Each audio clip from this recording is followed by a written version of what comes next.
mention at length in your book, The Dreadlock Recollections, conversations that you had with the brother-in-law. Yeah. And you told us a few minutes ago you weren't sure who he was. Yeah, I call him brother-in-law because he was the brother-in-law of another friend of mine. Would you tell us how you came in touch with him? Yeah, I was working at the Foster Awning Company as a telephone solicitor part-time, only job I could get when I first got down there. And I met a guy on the job whose name introduced himself to me as Slim Brooks. Slim and I became close friends, and on the day the Bay of Pigs was invaded, which was my 23rd birthday, April 17th, 1961, Slim gave me a haircut. He was a ship's barber at one time. He was an ex-seaman. And so Slim said he was going to introduce me to this brother-in-law of his. And he, as an example of what his brother-in-law was like, he said he went over to Germany recently, and he came back and he says, and he'd been a German, he was a German and a Nazi himself, and Slim explained that to me, and he says, brother-in-law came back and he says, and you say the Americans won the war? He says, after the Marshall Plan, after Germany had been so built up and was so prosperous. He says, Germans won the war. And that was the type of guy that he seemed to me. You know, he seemed to me like somebody that wanted to believe Germany, was such a Nazi that he wanted to believe Germany won the war. I didn't believe at the time that they did. Now I'm not so certain anymore.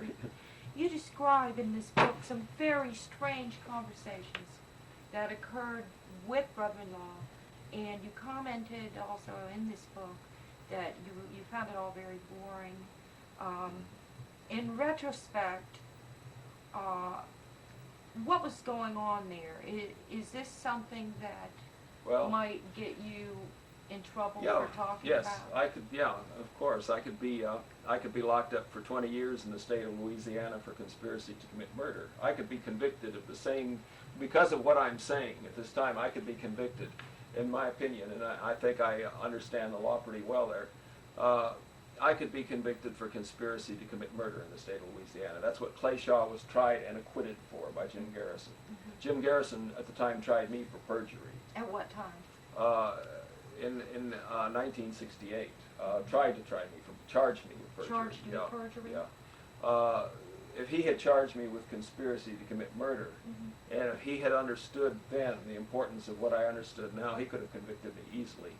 So he didn't understand I the full implications of what had happened there, and neither did you, did you, at that time? Oh, of course not. Until Watergate, my consciousness was not high enough for me to perceive the reality of such things as the Mafia and the CIA working together. I had not conceived of things that way before. Kerry, are you saying that you saw things and were involved in things that you didn't take seriously, or did Oh yes, I did not take them seriously. I wanted to take them seriously. I used to go around, I hated Kennedy. I used to go around discussing killing Kennedy with whoever I could find that was interested. And brother-in-law was one of the people who was most interested. However, he did not... What were you a rabble-rouser? Were you oh yeah, very much. Communist? I wanted to be a professional capitalist revolutionary at the time. Capitalist revolution. That was my goal in life. I wanted to be the Lenin of capitalism. The Lenin of capitalism. Yeah, of Ayn Rand's rational capitalism. Okay. Yeah, very much so. And were you publishing anything at that time? Not at that time. I was just reading objectivist newsletters and growling at my friends and beating them over the head and getting them... Okay, and this was all in New Orleans? Right. Making converts to my cause, so I thought. Okay, and so some of this this activity you were engaging in, just talking to people. One of the contact with people who agreed with you. The way it happened, but the way it happened with brother-in-law was Slim introduced us one day, 2 weeks after the baby, about the same time I met Oswald, probably on the anniversary, maybe, I don't know. They do things like that sometimes, but whatever it was like one day late in April or